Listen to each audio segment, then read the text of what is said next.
കൂട്ടുകാരെ നമുക്കിന്ന് ഇഡ്ഡലി ഉണ്ടാക്കാം.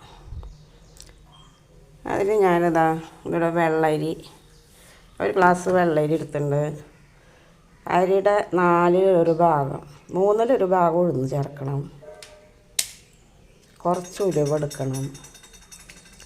അപ്പോൾ നമ്മൾ ഈ വെള്ളരി ആയ കാരണം ഇതിൽ ഇത്തിരി ചൂടുള്ള വെള്ളം കുറേ മുമ്പ് രാവിലെ ഒഴിച്ചേക്കുക. അപ്പോൾ നല്ലോണം കുതിരും. അത് കഴിഞ്ഞ് അരക്കണേൻ്റെ ഒരു 2 മണിക്കൂർ മുമ്പ് നമ്മൾ ഉലുവ വെള്ളത്തിലിടണം, ഉഴുന്ന് വെള്ളത്തിലിടണം. അതിലപ്പോൾ ഒരു പിടി പച്ചരി, ഉലുവയും ഉഴുന്നൊക്കെ ഇടുമ്പോൾ നമ്മൾ ഒരു പിടി പച്ചരി അതിൽ കൂട്ടുക. എന്നിട്ട് നമ്മൾ നാളെ ഉണ്ടാക്കാനുള്ളത് ഇന്ന് രാത്രിയാകുമ്പോൾ അരച്ച് വെക്കുക. പിന്നെ നമുക്ക് അതുകൊണ്ട് ഇഡ്ഡലി ഉണ്ടാക്കാം. അപ്പോൾ ഞാനത് ഇതുപോലൊക്കെ വെള്ളത്തിലിട്ട് അരച്ച് വെച്ച മാവ് ഇവിടെ റെഡി ആയിരിക്കുന്നുണ്ട്. അപ്പോൾ ഇതുകൊണ്ട് നമ്മൾ ഇഡ്ഡലി ഉണ്ടാക്കാൻ പോവുകയാണ്. അപ്പോൾ ഇഡ്ഡലി ഉണ്ടാക്കിയിട്ട് ഞാൻ കാണിച്ചു തരാം.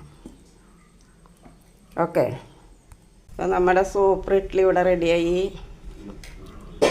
ഇഡ്ഡലി, സാമ്പാർ, ചമ്മന്തി, ചട്നി, ചായ.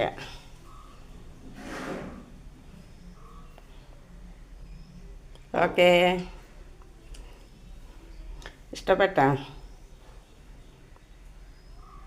ഇഷ്ടപ്പെട്ടെങ്കിൽ സബ്സ്ക്രൈബ് ചെയ്യുക, ഒരു കമൻ്റൊക്കെ കൊടുക്കുക. ടാറ്റാ.